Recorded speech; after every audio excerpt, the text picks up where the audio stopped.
All right. Hello. So, I'm here to talk about compute-only GPU or implementing the graphics pipeline on top of compute. My name is Erik. I work for Collabora, and yeah, I'm a graphics engineer in the team there, working mostly on Mesa and related technologies. First, a disclaimer. This talk does not represent any active project I'm working on. This is more kind of an outline of how any future projects along these lines could be done if someone decides to do it. That doesn't mean that I'm not interested in working on such a project, but it's a huge undertaking to take upon yourself. So yeah, so I'm gonna then do some background for what I'm talking about here. So where we are today, the GPU in a computer system is basically no longer optional. It's something you need to boot useful systems and large resolutions and power usage, memory bandwidth, those kinds of things. Means that often software rasterizing on the CPU is not really a viable option either.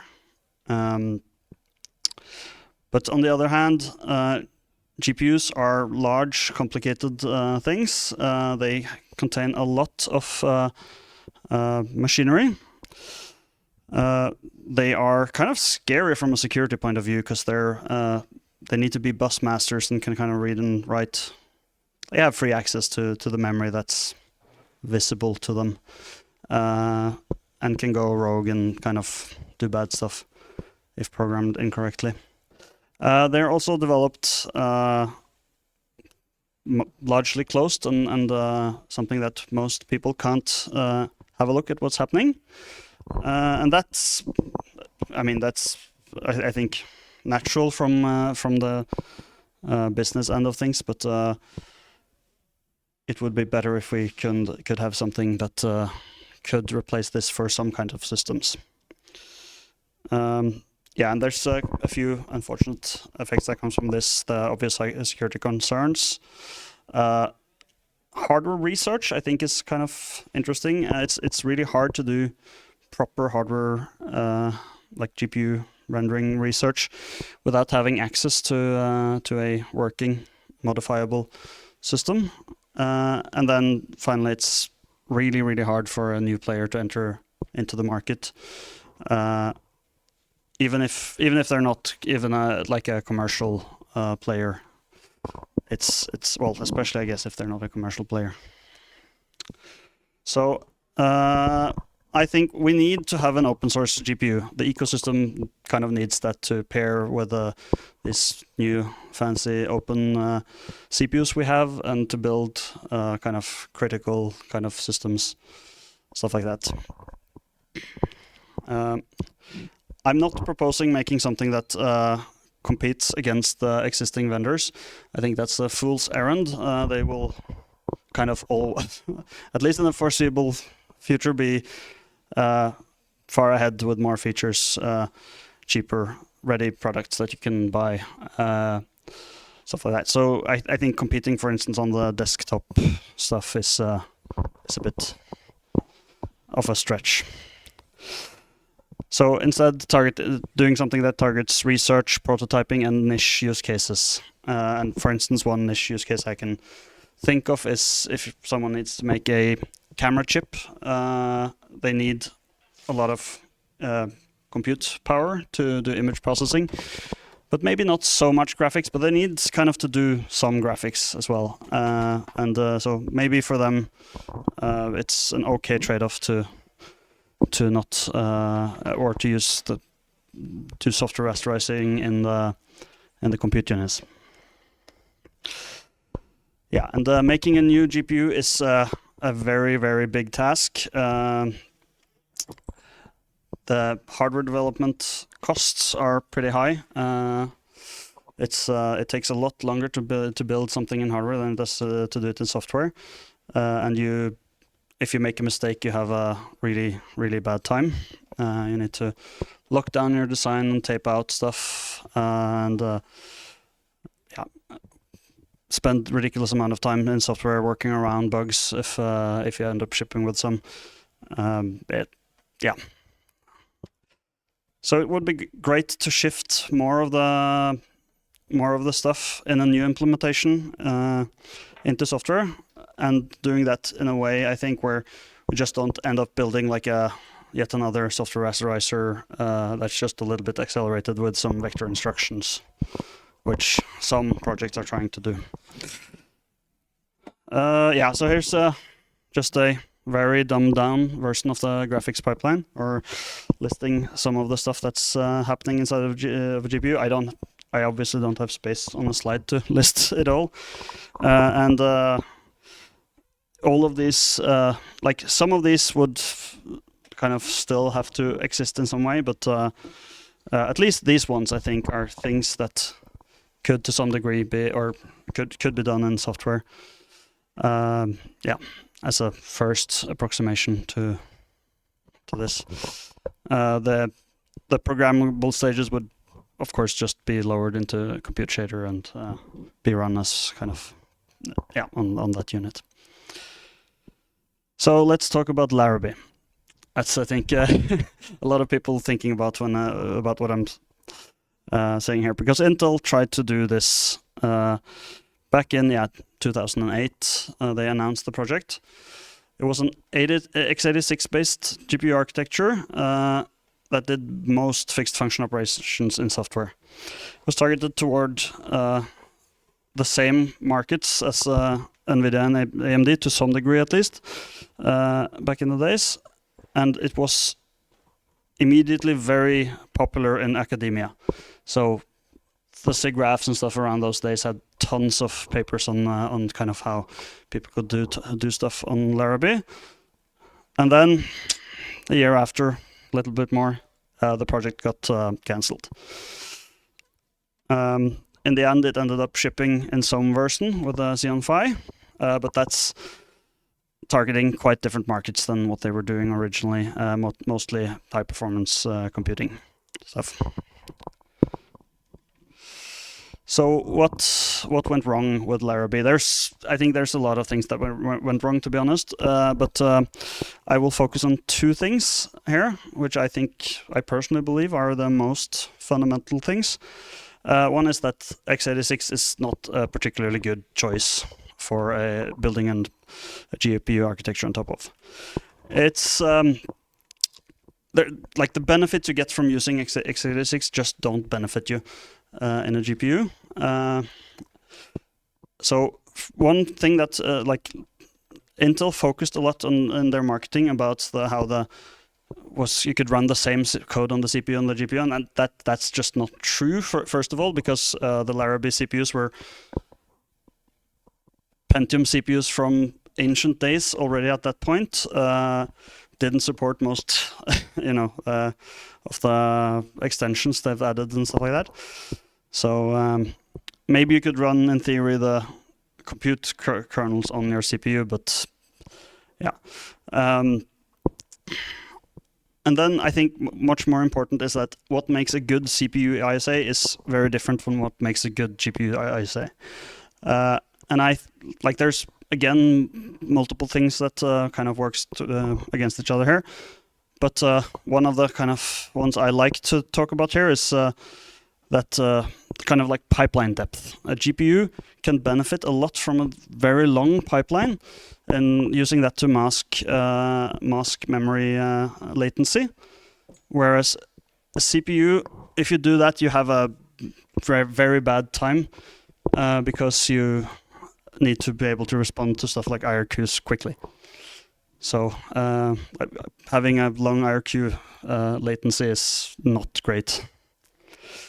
So yeah, it's I think that was a mistake, but it wasn't like they had very good options back then, because back then there was no compute shaders. There were no like CUDA had just been announced, and that was kind of the closest to having something that could be used. And yeah, Intel will obviously not do that. And then secondly, which is also a big deal, is that they were unable to scale up to the competition. What they announced on paper back then was already kind of behind as they announced it, and they were far from shipping. So yeah, it takes a really long time to ship a GPU, and yeah, the scaling did not go as well as they were hoping. And yeah, also part of this scaling problem is that the software, the texture mapping was done entirely in software, which is yeah, not good. That's just never going to work well. So what has changed since Larrabee? So I think one thing is that GPUs are everywhere now. Like I said in the beginning, it's a requirement everywhere. You have them for other reasons than rasterization in a lot of places. And that gives us a bigger spectrum of requirements, and it allows us kind of more flexibility in how we're doing this.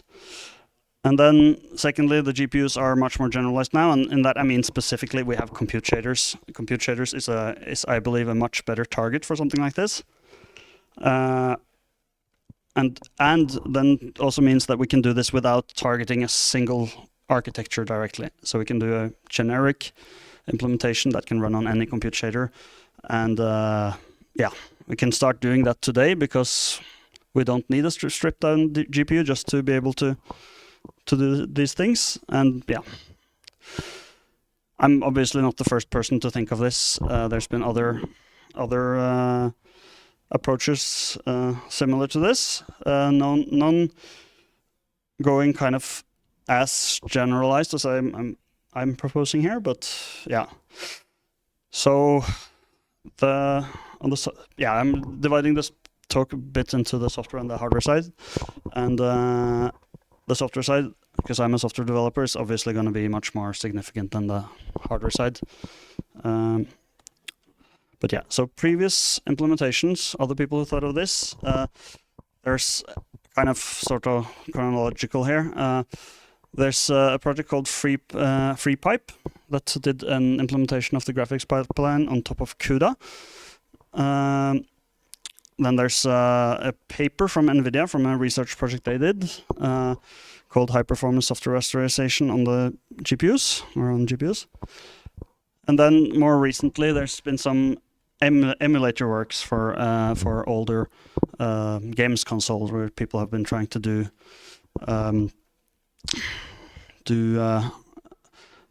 emulate stuff like Nintendo 64 graphics quirks by doing the whole rasterizer as a compute kernel. And yeah, finally we have in Unreal Engine 5, I think is the version now. There's Nanite, which does software rasterizing in compute shaders as part of their production solution. Right, so what I'm proposing to do is to kind of aim high but start slow. So focus on, or like target, like the goal should be to reach like full feature parity with modern APIs. I'm only mentioning Vulkan here because Zinc exists, ding ding ding. But I think at first, like kind of an OpenGL 2.0 like feature set is more viable, and then kind of go from there. But for some technical reasons, we probably going to need a more complete ISA than that. Stuff like integer operations to do robust rasterization, things like that.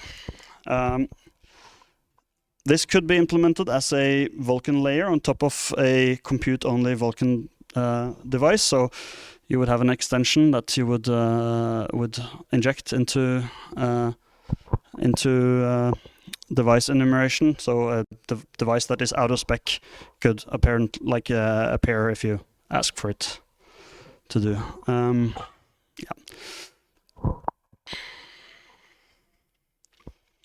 Yeah, so let's talk about the texture mapping, because that was kind of that's a very important thing here. And computer shaders can do texture mapping, so there's I think that should be a requirement from day one. It's just not gonna.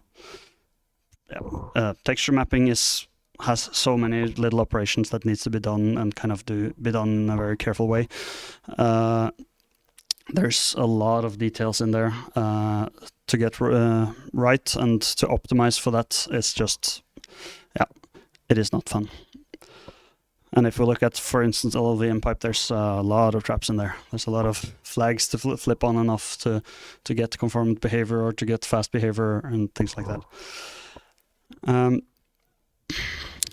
So and I think it's a very important thing also to do something along the lines of VKNV compute shader derivatives, so we don't have to deal with a manual LOD calculation. We can lower textups to TXG and use shared memory and subgroup operations or whatnot, but it's quite a lot of work, and there's quite a lot of lowering that would be needed for that. Which So one approach to implementing something like this is as a megakernel. So basically take the whole graphics pipeline and compile that down into a big compute shader that loops over so launches grids for the entire, like a grid for the entire screen, and input assemble up to n primitives, and then do write to shared memory, do a barrier, and then switch to vertex shading over for the same lanes, and then switch back to primitives with the barriers and stuff, and kind of go back and forth. The problem with that is that this kind of number n needs to be constant, and you end up with lots of empty lanes. So a better approach is something called a Wavefront formulation. This is inspired by, again, an NVIDIA paper called Megakernels Considered Harmful, about wavefront path tracing on GPUs.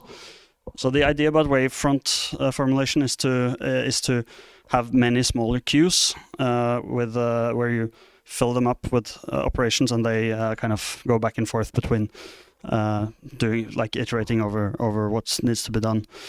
With that approach, you get much better occupancy. You get rid of a lot of little details. You can compile your pipelines in a much healthier way, because you can kind of do states dependent blocks that don't change the entire program every time you change some state. Like a division here could be something like the input assembler, the vertex processing, the primitive setup, hierarchical rasterization, and then finally fragment processing in one bigger kernel. So some of the stuff that needs to, so I just want to say that I'm focusing mostly on the rasterization bits here. The rest of the graphics pipeline is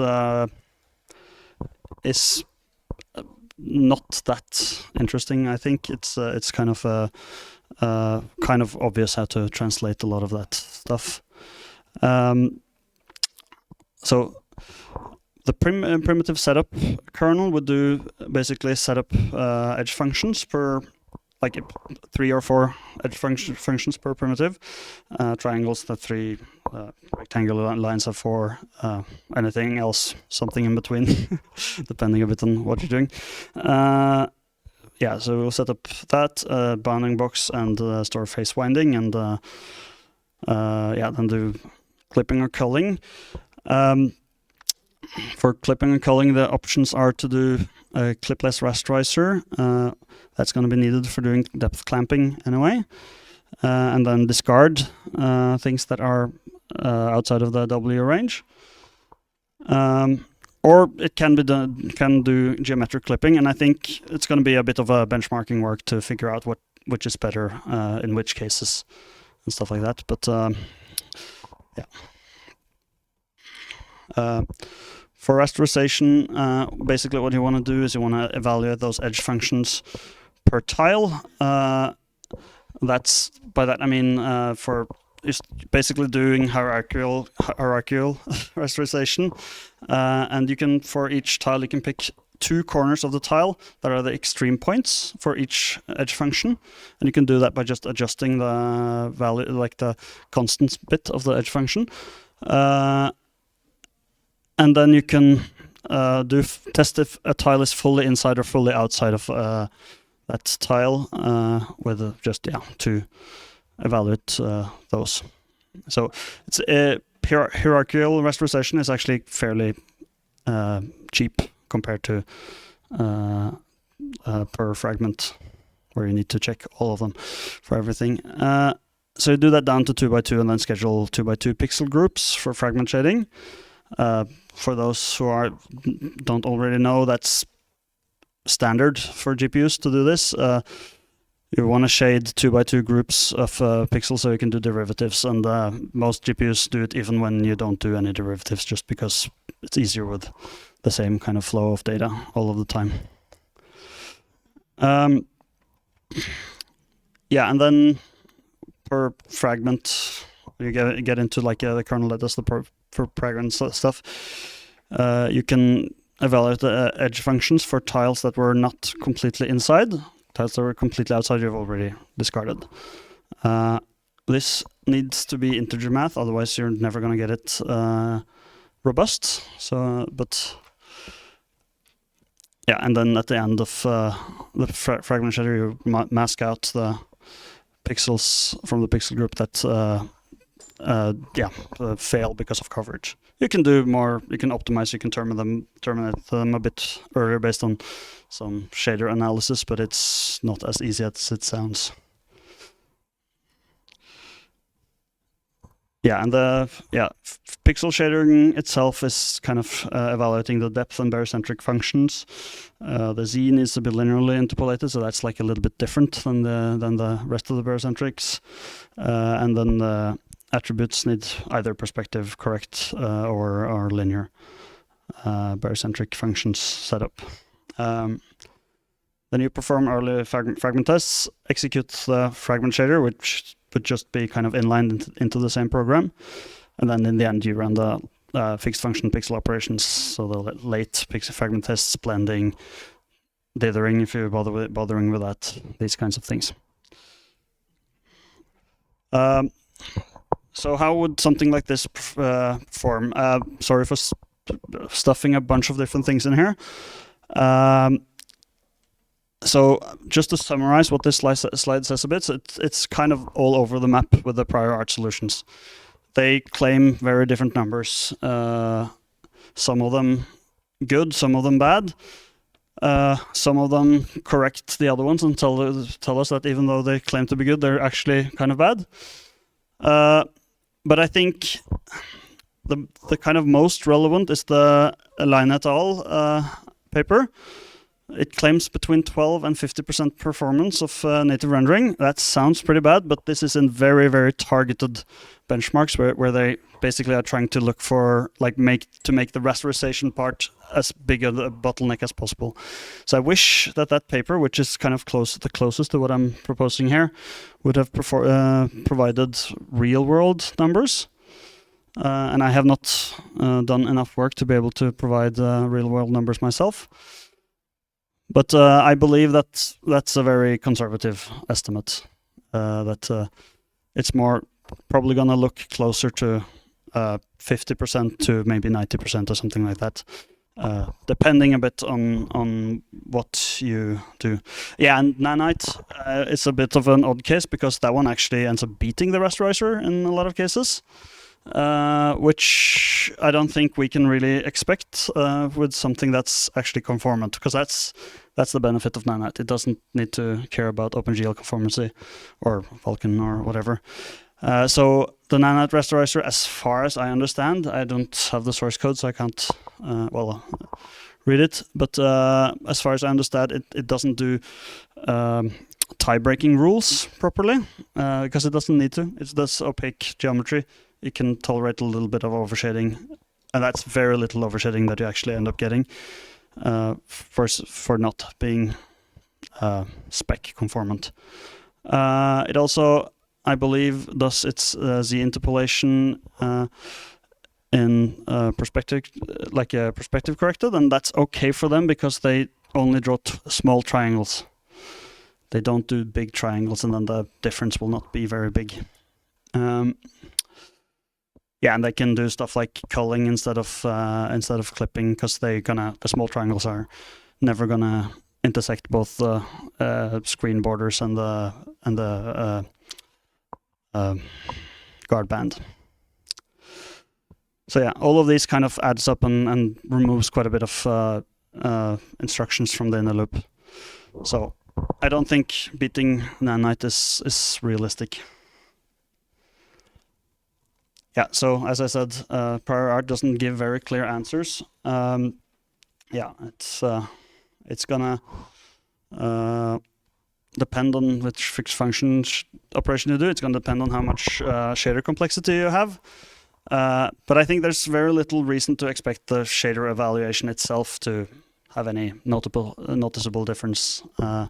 So the rasterization is gonna be the bottleneck comparing to GPU rendering here.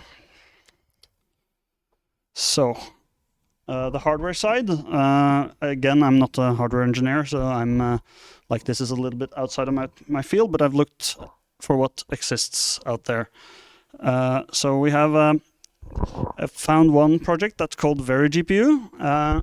That's targeting machine learning workloads. They intend to support HIP and maybe Cycle or CUDA. I mean, we're doing software, so we can probably change that. It's based on RISC-V, but they're not fanatic about it. And by that, they write in their documentation that they're very clear that they don't intend to have ISA compatibility. They're just kind of using this as a starting point, and they're breaking with RISC-V when they need to. It's largely incomplete.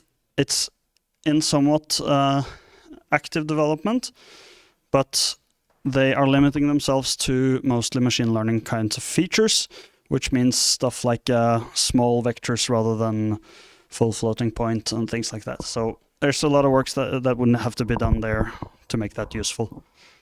Then there's also stuff like the RV64X and the LibreSoc things. I think they repeat some of the mistakes of Larrabee of trying to repurpose a CPU ISA.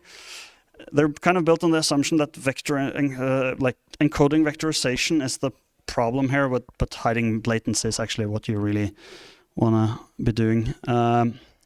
So these kind of start looking more like just making a software rasterizer perform faster, which could be nice in itself, but it's not what I'm looking for here.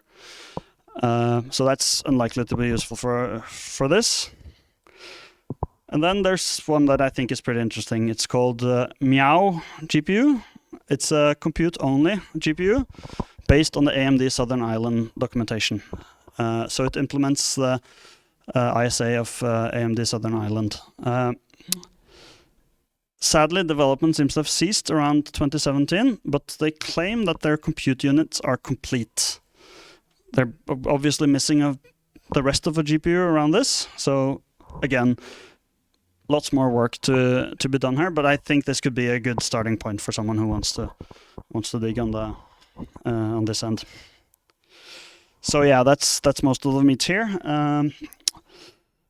So my conclusions here are just, there's a lot of work to be done if we want to do this, but overall it seems viable to me. I've also made a very small prototype, but it's not particularly interesting. It's just kind of doing the rasterizer bits, and it's also not doing them in the best performant way. It's kind of doing the first everything into one kernel, and then it ends up reshading the vertices for each local group and stuff like that.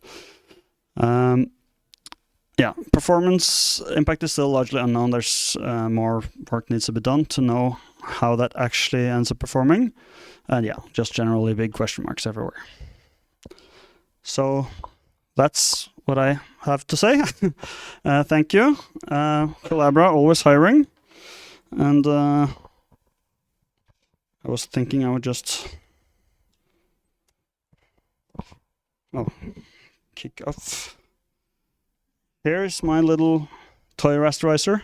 it's a clipless rasterizer using the kind of edge function stuff that I talked about before, running in a compute shader on top of the Intel stuff. It's of course needs much more work to be like one triangle. It's not so exciting, but at least I have something running. So if someone has any questions, I guess this is the time.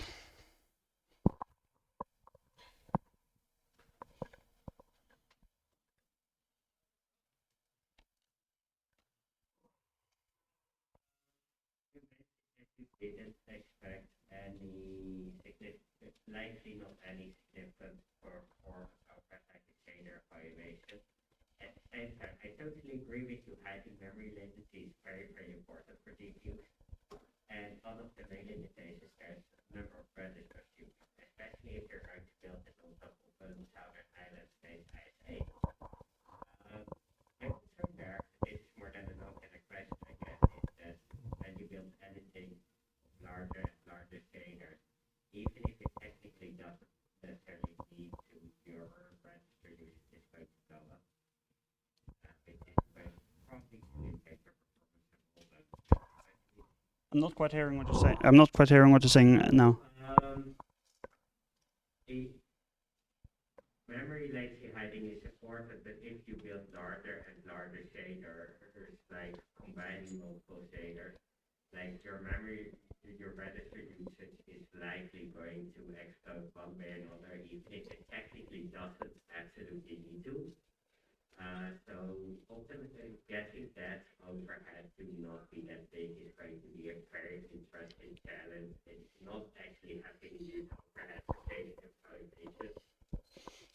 Yeah, so for those who didn't hear that, I'm gonna just summarize it quickly. The comment is that register pressure is going to be a problem with an approach like this because you're gluing together or like baking a lot of stuff into the same thing. And yes, that's I think very true. This is again one of those things where you need to see need to have something running to kind of see where like how bad it is.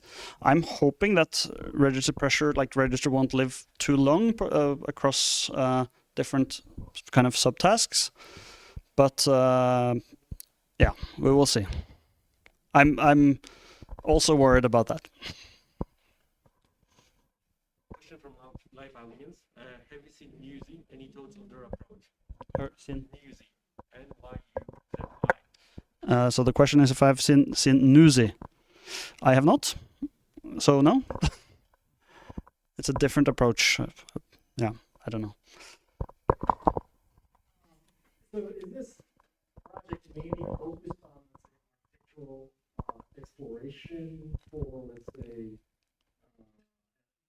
at a basically like pre, hardware architectural exploration, like more the GPUs using software? Basically, is this like basically architectural exploration project that's prior to doing RTO? It's sort of like what the kind of role proposal. Yeah, so the question is if this is more of architectural exploration before any RTL code is written. And so yeah, all I'm doing is kind of playing around with the idea at this point. I'm not planning on actually going ahead and finishing up this work. But at the same time, I want to stress what I said a bit earlier, is that because this is targeting GPU compute shaders, we can actually do a lot of the work up front. Like it's not the software stuff is not really dependent on hardware being ready yet to at least get some idea of how well it's going to go. If I were to follow, so basically, to get this thing kind of fully going, funded, you probably need like possibly multiple firms that want some kind of more open hardware IP block to jointly fund this project, right? The early stages, which is more the architectural stuff, and then eventually, you have to realize that there's some kind of silicon IP, right? So you probably need multiple firms to chip in funding, right? Yeah, so the question was kind of, I guess, how to fund something like this if it would want. Yeah, okay, my laptop is running out of battery. I'm gonna. Yeah, so the question was about funding this, kind of if we need to get multiple teams together or something like that. I have not thought about funding myself. I would say an open source GPU, which I really hope will happen, is something that would need funding. There are some projects existing, mostly driven by universities. So I think if you're talking about the hardware side, then yeah, that would probably need some sort of funding. I'm hoping that academia would be the right thing to fund that, but or like having students work on it, stuff like that. But yeah, alternatively, if some company needs like wants to make their own GPU without a rasterizer, collaborate with a consultancy, we can help out. Yeah, and my also to be clear about that, my preference for the rasterizer bit here would be to do this as part of Mesa, but that's kind of because that's where my feet belong most of the time.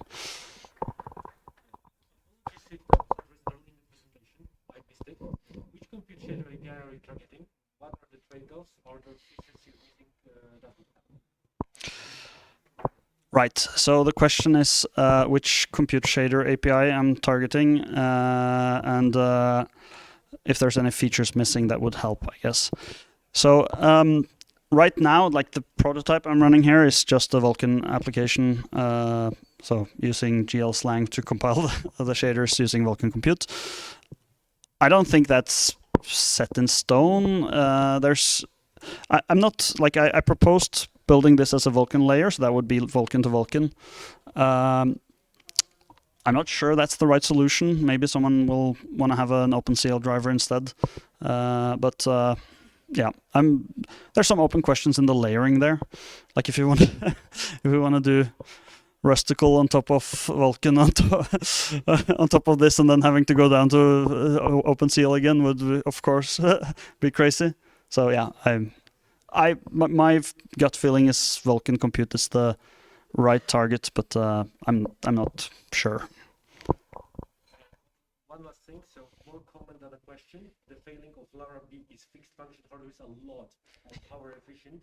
Doing it in software can never compete. Yes, that was a comment, I guess, repeating my second point about the failings of Larrabee. Yes, Larrabee did too much in software. I should probably have listed that as the reason one and the ISA as reason two, but I just love to whenever I see someone trying to do an open source GPU and using a CPU ISA, it's a little part of me dies. So I wanted to kind of mention that first.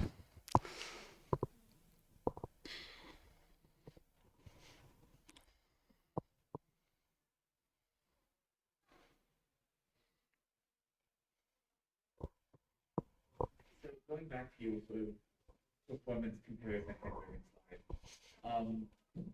you mentioned the nanite stuff as a comparison point, and you listed a bunch of reasons, but one of the things that you kind of didn't list there is the fact that nanite completely removes all ordering problems. Yeah. It doesn't deal with blending, it doesn't deal with transfer feedback, it doesn't deal with anything that requires equipment order. Yeah. And that seems to be something that you're not just going to wave your hands and solve with computer shaders. So I'm curious if you have any ideas on that, or is it something that you're leaving to later? This is something I leave to later. This is so I like to kind of. Oh yeah, so yeah, I like to do things simple first and kind of deal with the problems later. Something I guess Mike knows everything about and hate me for a little bit. But yeah, no, I have not thought much about that. But that's certainly stuff that would need to be thought about properly. Yeah, and I guess that's time, right? Yeah. All right. Thank you.